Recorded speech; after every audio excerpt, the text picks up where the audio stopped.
사람과의 관계에 있어서 가장 가까운 관계가 있다면 가족이라고 할 수가 있습니다. 가족은 가장 친밀하고 끊을래야 끊을 수 없는 그런 관계입니다. 그러다 보니 가족은 가장 큰 힘이 되는 존재이고 가장 의지가 되는 존재입니다. 하지만 반면에 가족은 가장 큰 상처를 주기도 하고 또 큰 고통을 주기도 합니다. 다른 사람들보다 더 밀접한 관계이기에 더 큰 힘이 되기도 하지만 더 큰 상처가 되기도 합니다. 모든 관계는 신뢰가 기본입니다.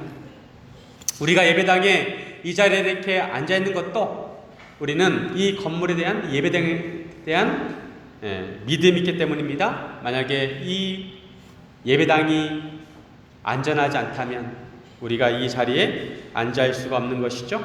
이 예배당은 안전하다 이런 믿음이 있기 때문에 우리가 여기에 앉아 있는 것입니다. 사람과의 관계도 마찬가지입니다. 기본적인 믿음이 있어야 관계를 맺을 수가 있습니다. 그런데 이러한 신뢰와 믿음이 깨진다면 그 관계는 어긋나게 되고 서로에게 부담이 되고 고통이 되는 것입니다. 특히 그 관계가 가까우면 가까울수록 더 그렇습니다. 여러분은 어떻습니까? 가까운 사람들과 관계를 잘 맺고 계십니까? 가까운 사람들이 나를 믿어주고 신뢰해주면 그것만큼 큰 힘이 되는 것은 없습니다.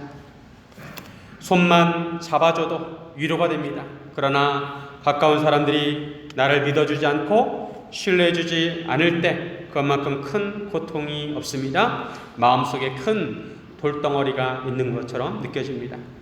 이럴 때 우리는 어떻게 해야 할까요? 가까운 사람이 나를 믿어주지 않을 때 우리는 어떻게 해야 할까요? 오늘 말씀을 통해 조금이나마 그 해답을 찾기를 원합니다.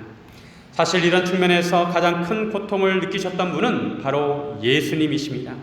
예수님은 하나님의 아들로서 이 땅에 빛으로 오셨습니다. 이 세상 사람들을 살아난 마음으로 구원하러 오셨습니다. 예수님께서 이 땅에 오셔서 자신을 하나님 아버지께서 보내셨다고 소개하십니다. 그리고 자신을 믿을 것을 바라셨습니다.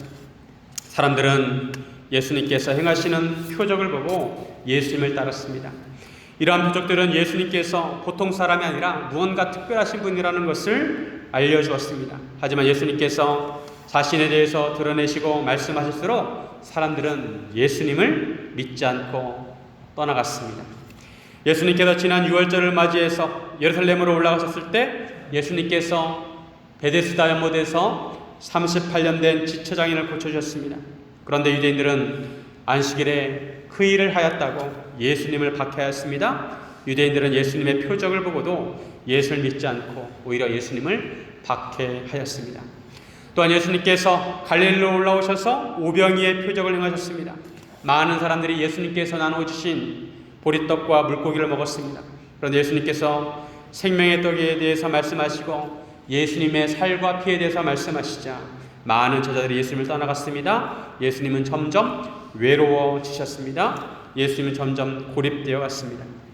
오늘 본문에서도 예수님은 갈릴리에서 활동하십니다. 예수님께서 유대에서 활동하시지 않으셨는데 그 이유는 유대인들이 예수님을 죽이려고 하였기 때문입니다.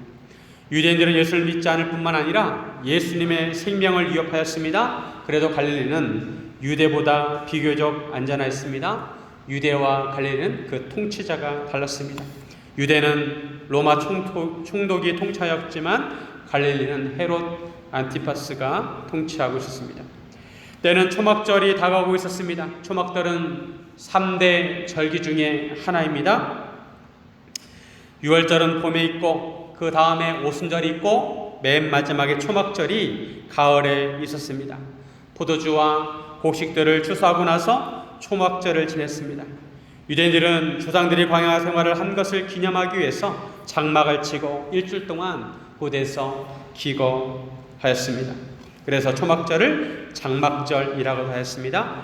광야 시대에서 하나님께서 그들에게 양식과 물을 공급해 주셨다는 걸 기념하는 것입니다. 초막절은 가장 큰 명절이었고 우리나라 추석처럼 잔치 분위기였습니다. 이때 예수님의 형제들이 예수님께 유대로 가라고 말합니다. 예수님과 형제들은, 그 형제들은 어머니가 마리아입니다. 하지만 아버지는 다릅니다. 예수님은 하나님 아버지로부터 오셨고 성령으로 잉태되셨습니다. 하지만 예수님의 동생들은 요셉과 마리아 사이에서 태어났습니다. 하지만 예수님과 동생들은 한 집에서 살았습니다. 한솥밥을 먹으면서 함께 지냈습니다. 예수님은 형제 중에 장남이셨습니다. 동생들이 형 예수님에게 유대로 올라가라고 합니다. 3절 4절에 보면 오늘 말씀 본문의 3절 4절, 그 형제들이 예수께 이르되 당신이 행하는 일을 제자들도 보게 여기를 떠나 유대로 가소서. 스스로 나타나기를 구하면서 묻혀서 일하는 사람이 없나니 이 일을 행하려 하거든 자신을 세상에 나타내소서 하니. 동생들이 예수님에게 유대로 가라고 하는 이유는 숨어서 행하지 말고 사람들 앞에서 행해서 스스로 나타내라는 것입니다. 사람들이 알아주길 바라면 사람들 앞에 가서 예루살렘에 올라가서 활동하라는 것입니다. 스스로 나타내기를 바라면서 묻혀서 일하는 사람이 없다는 것입니다. 갈릴리 시골에서 일하지 말고 유대에 가서 많은 사람들 앞에서 나타내라는 것입니다. 이러한 동생들의 말은 예수님을 위해서 하는 말이 아니었습니다. 오히려 예수님을 믿지 못하는 말이었습니다. 동생들은 그래도 예수님과 한 가족이었고 누구보다 인간적으로 예수님을 잘 알고 가까운 사이였습니다. 동생들은 예수님을 지켜보았을 것입니다. 그런데 동생들도 예수님을 이해할 수 없었습니다. 예수님께서 특별한 것이 있기는 하였습니다. 그런데 예수님의 말씀을 그들은 마음으로 받아들이지 않고 믿지 않았습니다. 동생들이 예수님에게 한 말은 세상에 자기를 드러내어 자기 영광을 취하라는 것입니다. 이 말은 예수님께서 광야에서 마귀에게 시험을 받으실 때 마귀가 한 말과 일맥상통한 말입니다. 요즘 말로 하면 뼈를 때리는 말입니다. 예수를 믿지 못하고 신뢰하지 못하는 말이었습니다. 조롱하는 말이었습니다. 우리도 이런 말을 들을 때가 있지 않습니까? 가장 가까운 가족에게서 이런 말을 들을 수도 있고 가까운 친구나 이웃에게서 이런 말을 들을 수 있습니다. 이럴 때 우리는 어떻게 해야 할까요? 첫째, 하나님의 영광을 구해야 합니다. 가까운 사람이 나를 믿어주지 못할 때 속이 얼마나 답답합니까? 속이 터질 것 같을 것입니다. 그때 상대방에 대해서 원망하는 마음도 생기고 한바탕 속사포처럼 마음을 쏟아놓고 싶은 심정일 것입니다. 하지만 그럴 때 우리는 사람을 보지 말고 하나님을 바라보아야 합니다. 자신을 변명하고 싶고 자기 입장을 토로하고 싶지만 궁극적으로 우리는 하나님의 영광을 드러내도록 해야 합니다. 하나님을 바라보아야 합니다. 계속해서 나에게 주어진 길을 걸어가야 합니다. 사명대로 살아야 합니다. 예수님의 마음도 같은 마음이셨을 것입니다. 동생들이 예수님을 믿지 못하고 마치 예수님을 조롱하듯이 비웃듯이 말했을 때 많이 답답하셨을 것입니다. 저 같으면 동생들을 모아놓고 정신이 쏙 빠지게 혼을 냈을 것 같습니다. 다른 사람들은 몰라도 너희가 어떻게 이렇게 나를 대할 수 있느냐 혼을 냈을 것 같습니다. 그런데 예수님께서는 그 형제들에게 말씀하시기를 내 때가 아직 이르지 아니하였다고 하십니다. 내 때가 아직 이르지 아니하였다. 예수님께서 하나님 아버지로부터 보내심을 받았으므로 하나님 아버지의 때에 맞추어 움직이셨습니다. 그러나 예수님께서 그 형제들에게 너희 때는 늘 준비되어 있다고 하셨습니다. 유대인들은 어떤 일을 할 때 각자에게 하나님께서 정하신 때가 있다고 생각하였습니다. 그러나 예수님은 오히려 그들에게 때가 늘 준비되어 있다고 하십니다. 예수님께서 예루살렘에 올라가실 때가 정해져 있었습니다. 그때 예수님께서 올라가셔야 했습니다. 예수님은 하나님의 시간표대로 움직이셨습니다. 예수님은 지금 십자가의 길을 걷고 있습니다. 그 십자가 여정 속에 때를 맞추어 가셔야 하셨습니다. 그러나 예수님의 형제들은 아무 때나 예루살렘에 올라가도 되었습니다. 예수님께서 형제들에게 너희는 명절에 올라가라고 하십니다. 하지만 내 때는 아직 차지 못하였으니 나는 이 명절에 아직 올라가지 아니하노라 하셨습니다. 올라가지 않겠다는 것이 아니라 아직 올라가지 않겠다고 하신 것입니다. 그리고 갈릴리에 머물러 계시다가 그 형제들이 올라간 후에 예수님도 올라가십니다. 다만 예수님은 자신을 나타내지 않으시고 은밀히 가셨습니다. 명절에 예루살렘에 올라갈 때 보통 사람들은 가족 단위로 움직였습니다. 우리나라도 명절 때 주로 가족끼리 움직입니다. 그런데 예수님에 대한 부정적인 이미지가 사람들에게 있었고 예수님에 대한 적대감이 높아지고 있었기 때문에 예수님은 무리들과 함께 이동하시지 않으셨습니다. 그리고 예수님은 홀로 은밀히 이동하셨습니다. 그리고 명절의 중간쯤에 예수님께서 성전에 올라가셔서 가르치셨습니다. 이런 예수님의 가르침에 사람들은 놀라운 반응을 합니다. 15절 말씀, 15절 같이 한번 읽습니다. 시작. 유대인들이 놀랍게 여기로되 이 사람은 배우지 아니하였거늘 어떻게 그를 아느냐 하니. 당시에 랍비들은 학파가 있었습니다. 그게 가말리엘 학파와 샴마이 학파가 있었습니다. 유대인 남자들은 보통 글을 읽을 줄 알았습니다. 그런데 이러한 권위 있는 랍비들의 학파에서 가르침을 받아야만 그러한 권위를 가지고 성전에서 가르칠 수 있었습니다. 그런데 예수님은 그런 배움과 학파가 없었습니다. 유대인들은 예수님의 가르침에 한편으로 놀라면서도 한편으로 예수님께 따지는 것이었습니다. 내가 무슨 자격으로 성전에서 가르치느냐 하는 것입니다. 예수님께서는 내 교훈은 내 것이 아니요 나를 보내신 이의 것이라고 하십니다. 예수님께 가르치시는 것은 자신의 것이 아니요 예수님을 보내신 하나님 아버지의 것이란 것입니다. 당시 랍비들은 그들의 스승인 랍비, 사람으로부터 교훈을 받았지만 예수님은 하나님 아버지로부터 직접 받으셨습니다. 그러시면서 예수님은 하나님 아버지의 영광을 구하신다고 하십니다. 18절 말씀. 스스로 말하는 자는 자기 영광만 구하되 보내신 이의 영광을 구하는 자는 참되니 그 속에 불의가 없느니라. 즉 예수님께서는 자기 자신의 영광을 구하는 것이 아니라 예수를 보내신 하나님 아버지의 영광을 구하신다고 하십니다. 예수님의 십자가의 길은 고독한 길이었습니다. 수많은 사람들의 반대와 위협과 악의와 배반에 부딪혀야 했습니다. 심지어 가장 가까운 형제들로부터도 믿음을 받지 못했습니다. 요한복음에서 예수님의 형제들은 더 이상 이제 나타나지 않습니다. 그들은 무대 밖으로 사라집니다. 예수님께 가시는 일을 누구 하나 끝까지 동행하지 못하였습니다. 예수님과 함께 자랐던 형제들도 예수님의 가르침을 받았던 제자들도 예수님을 떠나갔습니다. 이처럼 가까운 사람들이 믿어주지 않고 떠나가는 모습을 보실 때 예수님의 마음은 외롭고 아프셨을 것입니다. 하지만 예수님은 예수님께 주어진 때를 따라 한 발 한 발 앞으로 가셨습니다. 하나님의 영광을 위하여 예수님의 사명의 길을 걸어가셨습니다. 우리도 우리에게 주어진 십자가의 길이 있고 우리가 감당해야 하는 사명이 있습니다. 우리의 십자가와 우리의 사명을 다른 사람들은 다 이해하지 못할 것입니다. 가장 가까운 사람이라 하더라도 알지 못하고 때로 믿어주지 않을 때도 있을 것입니다. 그럴 때 우리는 너무 섭섭해하지 마시기 바랍니다. 사람을 바라보지 말고 하나님을 바라보시기 바랍니다. 자신의 영광이 아니라 하나님의 영광을 추구하시기 바랍니다. 어차피 인생은 그 누구도 우리와 처음부터 끝까지 함께 할 수 있는 사람은 아무도 없습니다. 우리를 낳아주신 부모님도, 우리가 낳고 기른 자녀들도, 또 때로는 인생의 동반자도 끝까지 함께 할 수가 없습니다. 하지만 저마다 가야 할 길이 있습니다. 하나님께서 맡기신 십자가와 사명이 있습니다. 우리 예수님처럼 그 십자가를 지고 뚜벅뚜벅 하나님의 영광을 위해서 걸어가야 하는 것입니다. 사랑하는 성도 여러분, 하나님의 영광을 바라보시기를 주님의 이름으로 축원드립니다. 둘째로 멀리 바라보고 인내해야 합니다.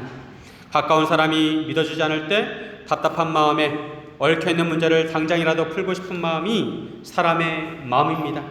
오해하는 것이 있으면 빨리 풀어야 마음도 편하고 관계도 편하기 때문입니다.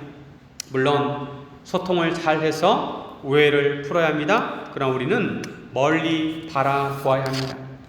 예수님께서 형제들이 믿어주지 않을 때 예수님은 그들의 이해를 구하시지 않았습니다.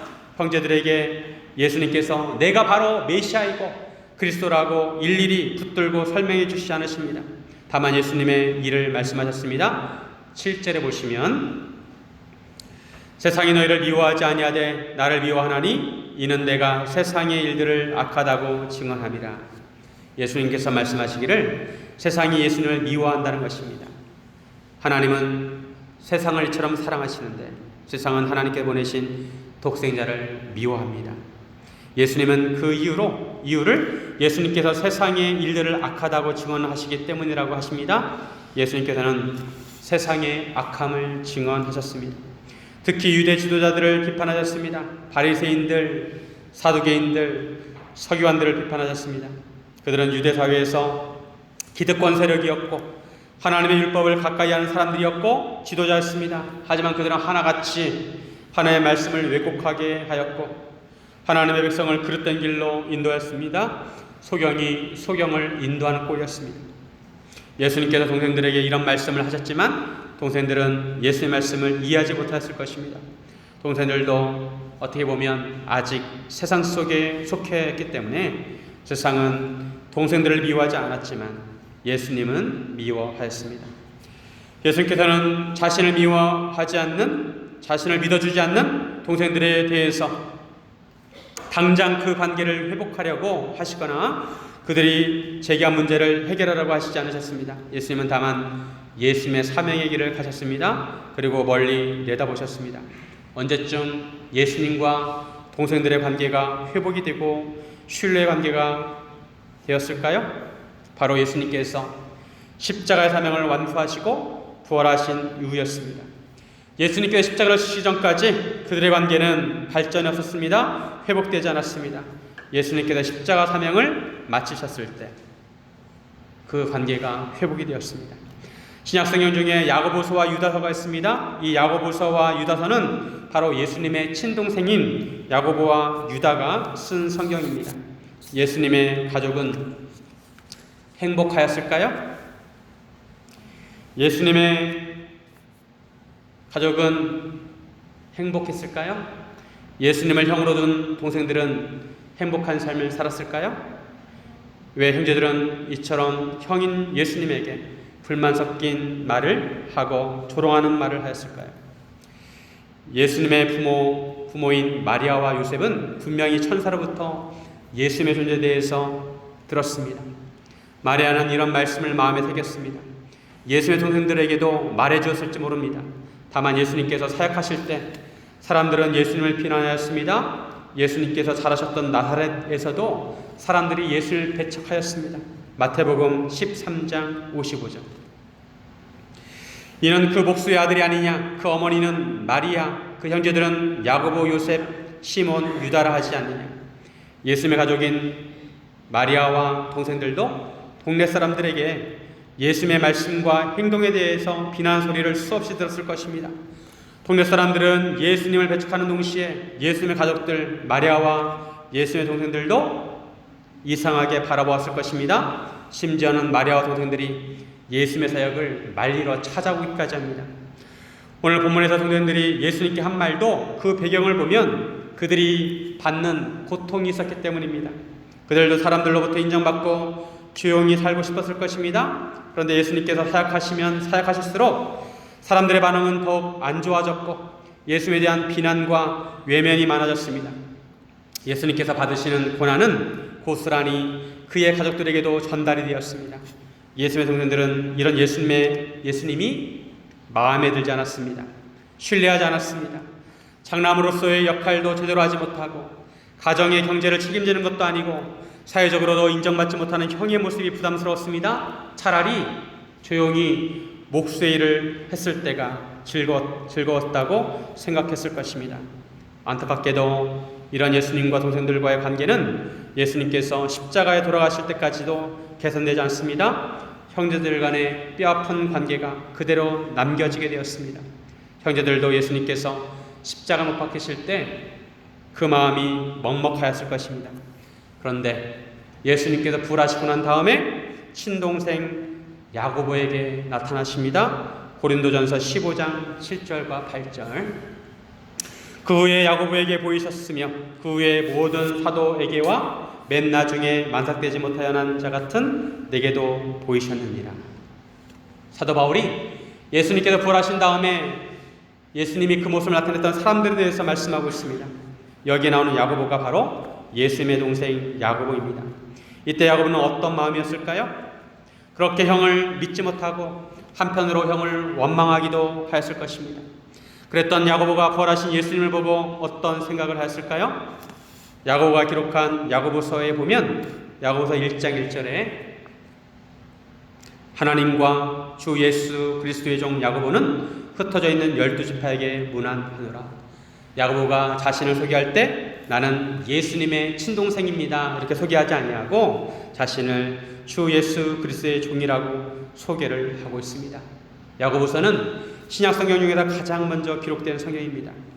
예수님의 동생 유다도 유다서 1장 1절에서 이렇게 말씀합니다.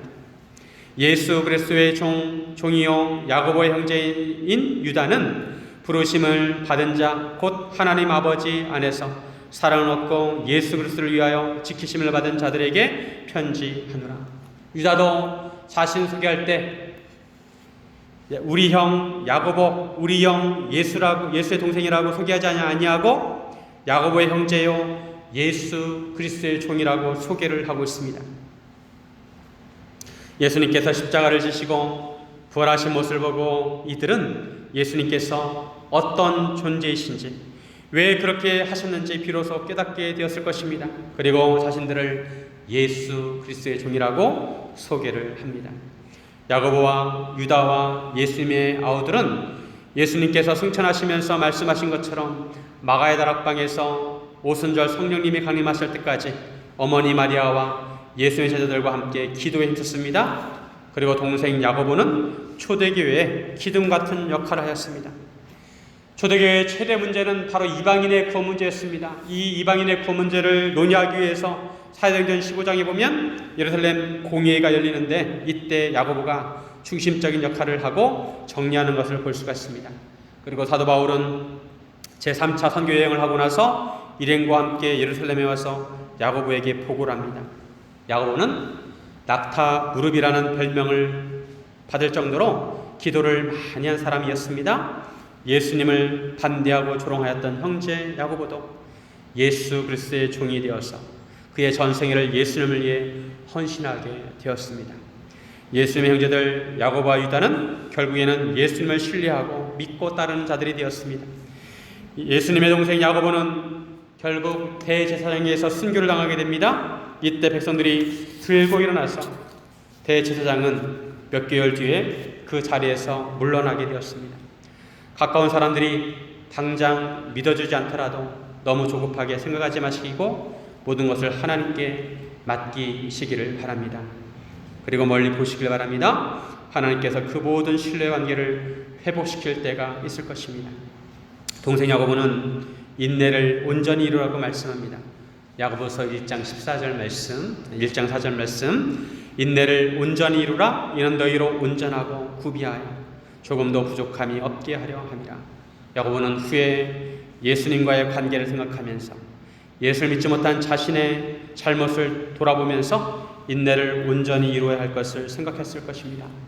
사랑하는 여러분, 가까운 사람이 믿어주지 않아 답답할 때도 멀리 바라보고 하나님을 의지하시기를 주님의 이름으로 축원드립니다. 셋째로, 하나님의 뜻대로 생각해야 합니다. 상대방이 나를 믿어주지 않아서 마음의 상처를 받게 되면 나도 상대방에 대해서 공격적으로 대하려는 마음이 생깁니다. 그러나 그런 순간에도 성도는 하나님 앞에서 공의롭게 판단해야 합니다.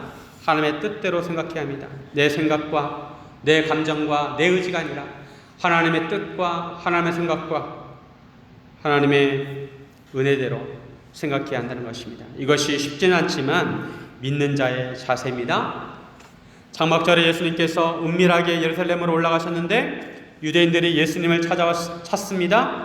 그런데 예수님에 대한 평가가 갈렸습니다. 어떤 이는 예수님을 좋은 사람이라고 하고 또 어떤 사람은 무리를 미혹하는 자라고 하였습니다. 하지만 유대인 당국자들을 두려워해서 드러나게 말하지는 않았습니다. 예수님에 대한 평판이 그렇게 좋지는 않았습니다. 오히려 갈등이 일어날 수 있는 상황이었습니다. 사람들은 예수님께서 잔잔한 호수에 돌을 던진다고 생각했을 것입니다. 오히려 침묵하시면 조용히 지나갈 텐데 예수님께서 말씀을 하시면 말씀하실수록 유대인들과의 갈등의 골이 깊어졌습니다.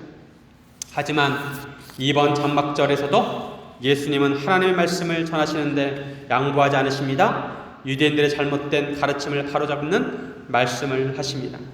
진리의 말씀을 전하시는데 추후에 양보도 없으십니다. 예수님께서 성전에서 가르치시는데 예수님은 하나님의 보내심을 받은 자로서 하나님의 교훈을 전한다고 하십니다. 예수님은 그전부터 이것을 강조하셨습니다. 예수님은 하나님 아버지로부터 보냄을 받으셨고 하나님의 뜻대로 말씀을 전한다는 것을 강조하셨습니다. 그러면서 유대인들의 왜곡된 부분을 비판하십니다. 19절 말씀 같이 한번 읽습니다. 시작. 모세가 너희에게 율법을 주지 아니하였느냐? 너희 중에 율법을 지키는 자가 없도다. 너희가 어찌하여 나를 죽이려 하느냐? 예수님께서 유대인들이 율법을 지키지 않는다고 비판하십니다. 그런데 유대인들은 그 누구보다도 율법을 소중하게 생각했습니다. 그런 유대인들에게 율법을 지키지 않는다고 하신 것입니다. 또한 예수님은 어찌하여 나를 죽이려 하느냐고 하십니다. 이 말씀을 들은 무리들이 황당해합니다. 예수님을 이상하게 생각합니다. 귀신이 들렸다고 하면서 누가 당신을 죽이려 하느냐고 반문합니다. 예수님께 이런 말씀하시는 것은 지난번 안식일에 예수님께서 38년 된 지체장애인을 고치셨을 때 유대인들이 안식을 범했다고 예수님을 공격한 일을 두고 하신 말씀입니다. 이에 대해 예수님께서 유대인들이 잘못 생각하고 있다는 것을 지적하십니다. 같이 한번 읽습니다. 23절 말씀 23절 시작. 모세의 율법을 범하지 아니하려고 사람이 안식일에도 할례를 받는 일이 있거든 내가 안식일에 사람의 전신을 건전하게 한 것으로 너희가 내게 노여워하느냐. 할례는 유대인의 정체성을 나타내는 것입니다. 아브라함 때부터 내려온 것입니다. 유대인들은 이 할례를 태어난 지 8일 만에 해야만 했습니다. 그런데 이 할례하는 날과 안식일이 겹칠 때가 있었습니다. 그들이 정해놓은 규범에 따르면 안식일에 아무 일도 하면 안 되었습니다. 그런데 할례는 안식일에 하도록 하였습니다. 그것을 타당하게 생각을 한 것이죠. 유대인들은 사람의 신체를 248개로 나누었습니다. 248개 부분으로 나누어졌다고 생각한 것입니다. 할례는 그 중에 한 부분을 고치는 것입니다. 안식일에 그 한 부분을 고치는 것이 타당하다면 전신을 온전하게 하는 것은 더 타당하다는 것입니다. 예수님께서 안식일에 지체장애인을 고치신 것은 사람을 온전케 하는 것으로 전혀 문제가 되지 않는 것이었습니다. 단지 유대인들은 자신들이 정해놓은 잘못된 규범에 걸린다고 비난한 것입니다. 하나님께서 주신 율법에 걸리는 것이 아니라 자기들끼리 정해놓은 안식일 규범에 걸린 것을 가지고 예수님에게 화를 내고 죽이려 한다는 것입니다. 예수님께서 결정적인 한 말씀을 하십니다. 24절 외모로 판단하지 말고 공의롭게 판단하라 하시니라. 외모로 판단하지 말고 공의롭게 판단하라. 유대인들은 율법을 표면적으로만 이해했습니다. 율법의 근본적인 이해를 해야만 했습니다. 안식일에 일을 하느냐 하지 않느냐가 중요한 것이 아니라 사람의 생명을 살리는 것이 중요하였습니다. 하나님께서 사람의 중심을 보시는 것처럼 율법에서도 그 근본적인 이해가 필요했습니다. 사람을 볼 때도 마찬가지입니다. 유대인들은 예수님을 외모로 판단하였습니다. 예수님은 정식적인 랍비 교육을 받으신 것도 아니고 세상적으로 내세울 것이 없습니다. 그들이 보기에 예수님은 시골 나사렛 출신이었습니다. 그러나 예수님은 하나님께 보내신 메시아이셨습니다. 공의롭게 판단하라는 것은 하나님의 뜻대로 판단하라는 것입니다. 인간적인 뜻이 아니라 하나님의 뜻대로 생각해야 한다는 것입니다. 예수님께서 보시기에 유대인들은 하나님께 주신 율법을 떠받들고 있는 것 같았지만 그 중요한 내용들은 다 쏟아버리고 껍데기만 지키는 것이었습니다. 무엇이 중요한지 핵심을 모른 채 오히려 핵심을 가려서 핵심을 알지 못하게 하였습니다. 이것은 진리에 대한 문제이고 생명에 대한 문제이기에 그냥 지나갈 수가 없었습니다. 그대로 놔두면 결국에는 인간들이 구원에 이르지 못하고 다 멸망하게 될 것입니다. 그러기에 예수님께서는 잘못된 유대인의 생각에 돌을 던진 것입니다. 잠시는 평온해 보이는 호수가 결국에는 터져버리는 것보다 지금은 조금 불협화음이 있다 하더라도 바로잡아 영원히 평온하게 하시는 것입니다. 예수님은 근본적으로 잘못된 것을 바로 잡으려 하셨습니다. 팔이 빠졌을 때 그 팔을 다시 끼워 맞추려 하면 매우 고통스럽습니다. 하지만 그 고통을 참아야 팔이 제 위치를 찾고 정상적으로 움직일 수가 있습니다. 조금만 건드려도 아프니까 그 상태를 그대로 놔두면 팔이 빠진 상태로 있어야 합니다. 팔을 사용할 수가 없습니다. 사람의 관계도 마찬가지입니다. 건들면 아픈 관계가 있습니다. 그러나 바른 관계가 되기 위해서는 아픔을 감수해야 합니다. 예수님은 구원을 위해, 진리를 위해 그 아픔을 감수하셨습니다. 결국 십자가를 통해서 온전해지기 때문입니다. 그래서 예수님께서는 화평을 주러 온 것이 아니라 검을 주러 오셨다고 하십니다. 마태복음 10장 34절 35절. 내가 세상에 화평을 주러 온 줄로 생각하지 말라. 화평이 아니요 검을 주러 왔노라. 내가 온 것은 사람이 그 아버지와 딸이 어머니와 며느리가 시어머니와 부러워하게 하려 함이니 사람의 원수가 자기 집안 식구리라. 이러한 불안은 십자가를 위해, 구원을 위해 불가피한 것일 수 있습니다. 하지만 결국에는 십자가가 모든 관계를 해결할 것입니다. 온전한 회복을 위해서 수술이 불가피한 것처럼 이런 관계가 불가피하다는 것입니다. 사람과의 관계에 있어서도 가장 근본적인 측면에서 접근해야 합니다. 예수님은 사람을 대하실 때 가장 근본적으로 영혼을 사랑하셨고 생명을 구원하시고 영생을 주시기를 원하셨습니다. 예수님은 이웃을 사랑하라고 말씀하셨고 원수까지라도 사랑하라고 말씀하셨고 예수님은 실제로 그렇게 사랑을 하셨습니다. 자기를 십자가에 못 박은 사람들을 향해서도 그들을 용서해달라고 기도하셨습니다. 예수님을 이해해 주지 못하고 오히려 조롱하는 예수님의 가족들에 대해서도 예수님은 사랑으로 대하셨습니다. 가나 혼인잔치에서 어머니 마리아가 포도주가 떨어졌다고 말했을 때 예수님은 무심하게 나와 상관이 없다고 하십니다. 하지만 결국에는 물을 포도주로 만들어 주십니다. 형제들이 장막절에 예루살렘에 올라가라고 하였을 때도 형제들을 먼저 보내시고 나중에 올라가십니다.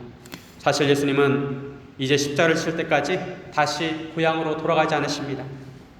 내년 봄 6월절에 십자가를 지셔야만 하셨습니다. 예수님은 고통스러운 십자가 위에서도 어머니를 생각하였습니다. 사랑하는 제자에게 어머니 마리아를 부탁하셨습니다.